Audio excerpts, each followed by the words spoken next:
Il y avait une fois un cherchant qui s'approcha d'un sage et lui demanda: Maître, avez-vous vu le Seigneur?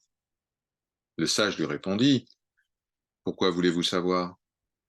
Le cherchant dit: Si vous avez vu le Seigneur, vous pouvez probablement me le montrer.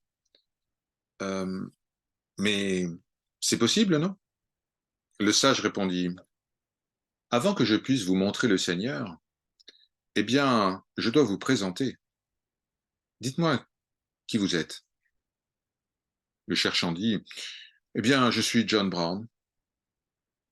Le sage répondit: John Brown, c'est le nom qu'on vous a donné à la naissance, mais vous êtes qui en réalité? Qui êtes-vous? Le cherchant dit: Mais je vous l'ai dit, monsieur, je suis John Brown et je suis catholique.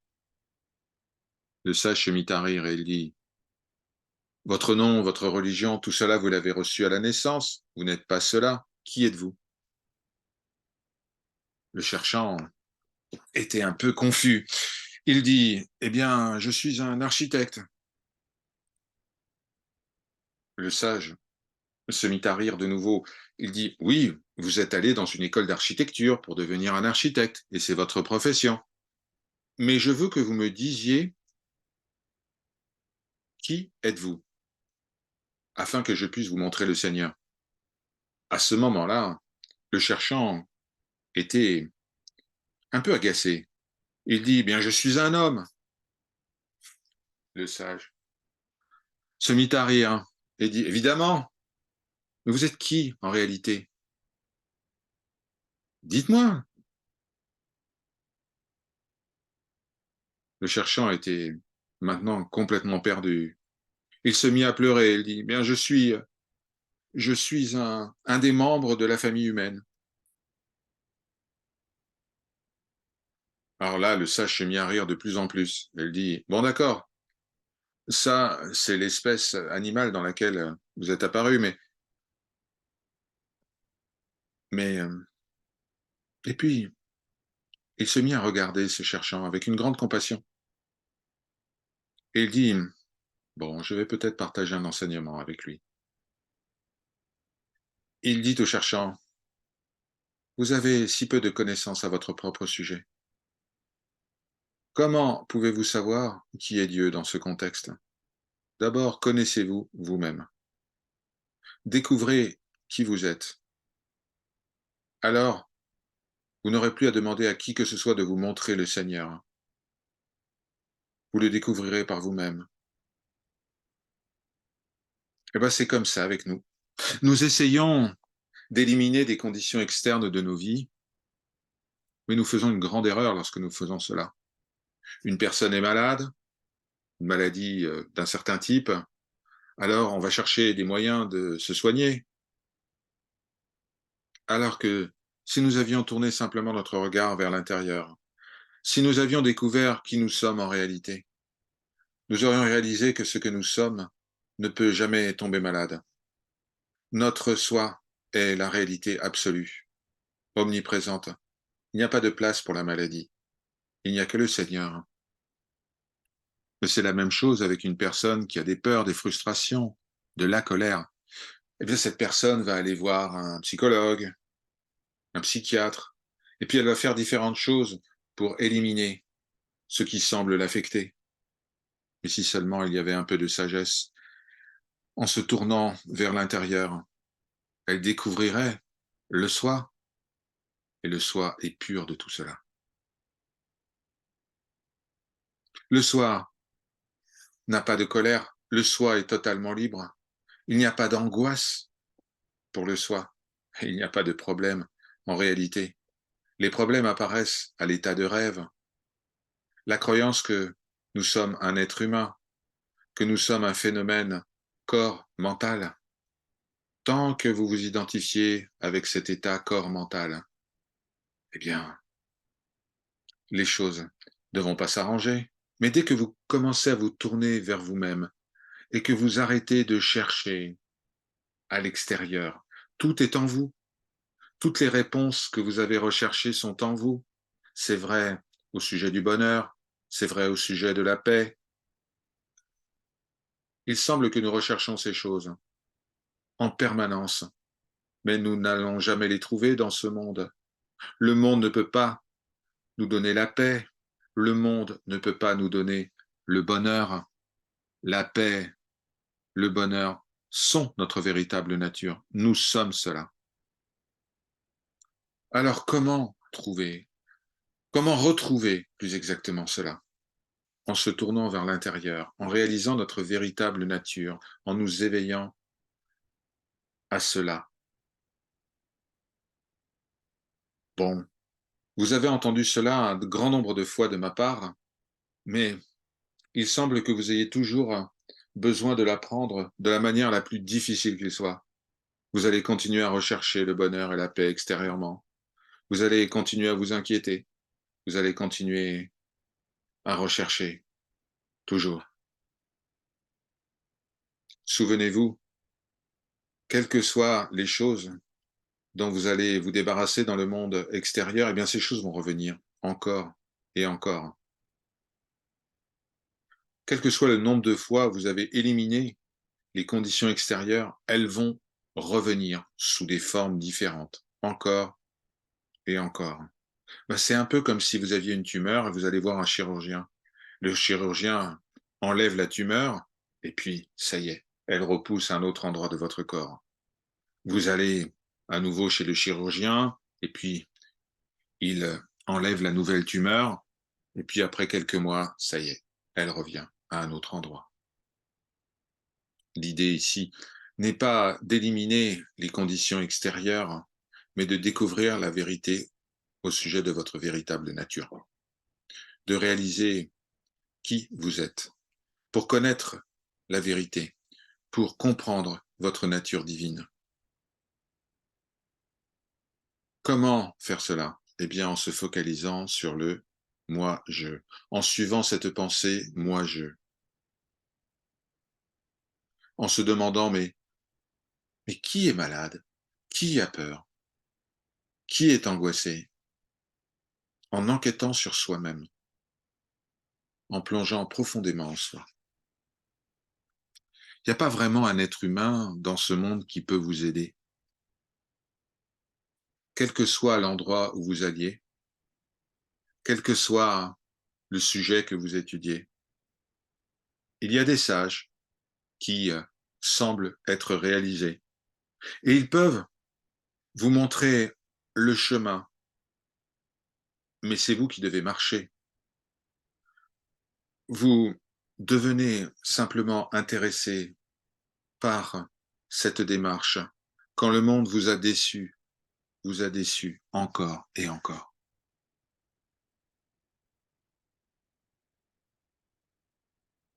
C'est malheureux que lorsque le monde vous offre des bons moments, eh bien, vous ne vous intéressez pas à la réalité. En tout cas, la plupart des gens. Lorsque vous avez une bonne situation financière, lorsque vous avez une bonne santé, lorsque vous avez une certaine paix mentale pendant un moment.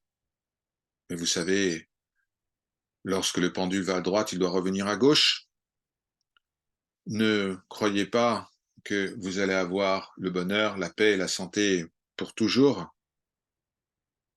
Eh bien, c'est un peu comme vous ne pourrez jamais être malade en permanence, vous ne pourrez jamais être pauvre en permanence, vous ne pourrez jamais être malheureux en permanence.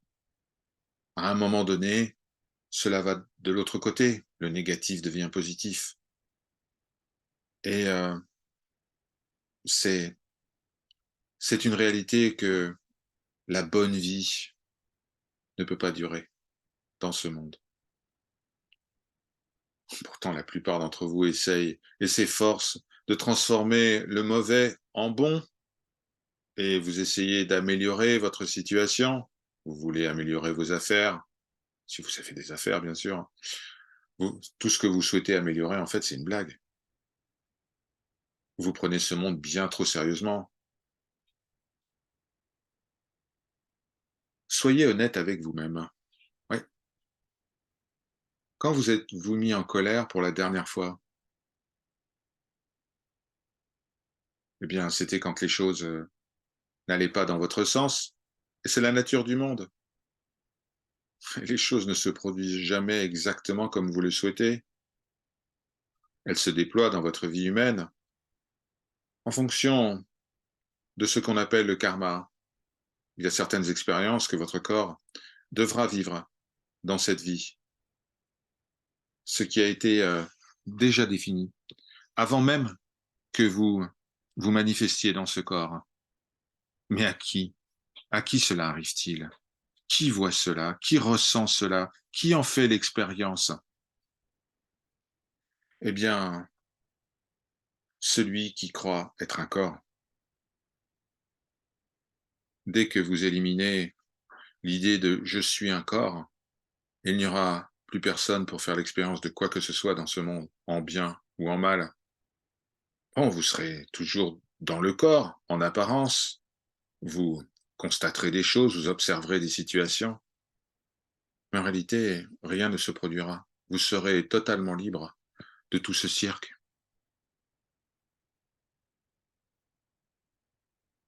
Nous devons avoir un fort désir, une inspiration puissante de transcender ce monde. Nous devons oublier cette idée de je suis le corps, oublier cette idée que la vie est réelle, oublier cette idée que nous devons faire quelque chose avec nous, oublier cette idée que nous devons améliorer notre situation et finalement trouver le Seigneur. Dès que vous trouvez le Seigneur, qui est la pureté des puretés, le soi divin, la pure conscience, vous ne serez plus concerné en aucune manière au sujet de quoi que ce soit. Vous ne serez pas capable de voir quoi que ce soit ou de ressentir autre chose dans le monde que le Seigneur. Les autres, bien sûr, vous regarderont et il leur semblera que vous avez des expériences, que vous faites face à certaines situations, mais en fait, ils se voient eux-mêmes. Ils regardent simplement avec leur niveau de compréhension, d'expérience, mais vous ne saurez pas où ils sont. Vous serez au-delà de tout cela. Tellement au-delà qu'il n'y a pas de mots dans le langage pour décrire cela. Il doit y avoir un désir de liberté. Mumutshutva en sanskrit. Vous devez désirer l'illumination. Lorsque vous désirez cela profondément, sincèrement, quelque chose va se produire. Vous allez vous diriger vers quelque chose qui va vous conduire dans la bonne direction, sur le bon chemin. Lorsque cela se produit, alors vous déposez toute forme de désir. Quelque chose d'autre se produit, se manifeste, et vous ressentez comme une force transcendante. Vous commencez à vous souvenir. Vous commencez à vous souvenir de la paix que vous êtes, du bonheur qui n'a rien à voir avec les choses, les objets ou les personnes. Vous commencez à vous souvenir de votre véritable nature. Si vous pouvez commencer à faire cela, c'est merveilleux, véritablement merveilleux. Si vous pouviez réaliser ce dont je parle et que vous étiez en capacité de ressentir la présence, la puissance, vous n'auriez jamais plus besoin de rechercher quoi que ce soit dans ce monde externe. Bien sûr, les pensées se présenteraient dans le champ de conscience, parce que le monde est un monde de changement, un monde de changement constant. Comment être heureux alors que tout change? Personne, rien n'est permanent dans ce monde. Alors, quel que soit le succès que vous aurez dans ce monde, cela changera à un moment ou à un autre. Le sage arrête de rechercher à l'extérieur et commence à chercher en lui ou en elle. Elle commence à se demander, comme dans l'histoire que je vous ai racontée, qui suis-je? Qui suis-je réellement? Qui était ce moi-je avant que je naisse? Qui était ce moi-je avant qu'on me donne un nom? Qui était ce moi-je avant d'avoir telle ou telle religion? Qui était ce moi-je avant de commencer telle ou telle carrière? Avant toute forme de pensée, avant toute forme de conditionnement? nous devenons totalement honnêtes avec nous-mêmes. Nous commençons à comprendre à quel point nous sommes conditionnés, totalement conditionnés. Notre système de croyance est devenu plus puissant depuis que nous sommes des enfants et maintenant nous avons des croyances à notre propre sujet, des croyances qui sont à la fois conscientes et inconscientes. C'est ce qui nous retient, notre système de croyance. Et la pire chose qui peut nous arriver, la pire croyance que nous pouvons avoir est de croire que je suis le corps. Oui, cela semble apparaître comme cela, mais pour qui cela se produit-il? Cette apparence se manifeste seulement du point de vue de l'ego, du moi-je. Alors nous découvrons quelque chose de très intéressant. Nous découvrons que nous devons éliminer la croyance que je suis un corps mental. C'est la même chose. Le corps et le mental sont des croyances. Nous commençons à voir, doucement au départ, que nous disons toujours je toute la journée. Moi, je suis heureux, je suis triste, je suis seul, je suis en paix, je suis ci, je suis ça, je suis affamé, je suis rassasié. C'est toujours je, je, moi je. Alors nous pouvons commencer à nous poser la question, mais qui est ce je? Qui lui a donné naissance? D'où vient-il?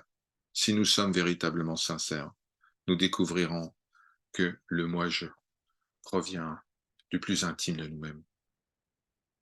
Comment s'identifier avec l'origine et devenir libre du concept du moi-je, de ce cirque? Eh bien, nous nous identifions avec l'origine en enlevant cette fausse idée de je suis le corps mental, cette pensée moi-je, la détruire. Comment faire cela? On peut se poser la question. Eh bien, en permettant à la pensée moi-je de revenir à la source. Lorsque la pensée moi-je revient à la source, il n'y a plus d'échappatoire. Il y a une conscience totale, absolue, complète. Alors nous commençons à nous observer. C'est comme ça que ça marche. À chaque fois que nous disons je suis ceci ou je suis cela, eh bien, on attrape cette pensée et on l'analyse, on dit mais d'où ça vient? Qui a peur? Qui est ce moi-je qui ressent des angoisses? Qui est ce moi-je qui semble vivre telle ou telle expérience? Qui est ce je? Nous ressentons que tout, absolument tout est souché sur cette pensée initiale de moi, je, l'univers entier. Alors, nous n'essayons pas d'éliminer le monde, l'univers, les situations. Nous travaillons uniquement sur la croyance de je suis ce corps. Lorsque cette croyance disparaît, se résorbe dans sa source, alors tout part avec cette croyance. Absolument tout. L'univers entier, tout cela. Il n'y a plus que Sat, Chit, Ananda, réalité, conscience et plénitude. Ce que vous avez toujours été, ce que vous serez toujours. Voilà, c'est ce que vous avez à faire. Par sa grâce. Om Shanti, Shanti, Shanti.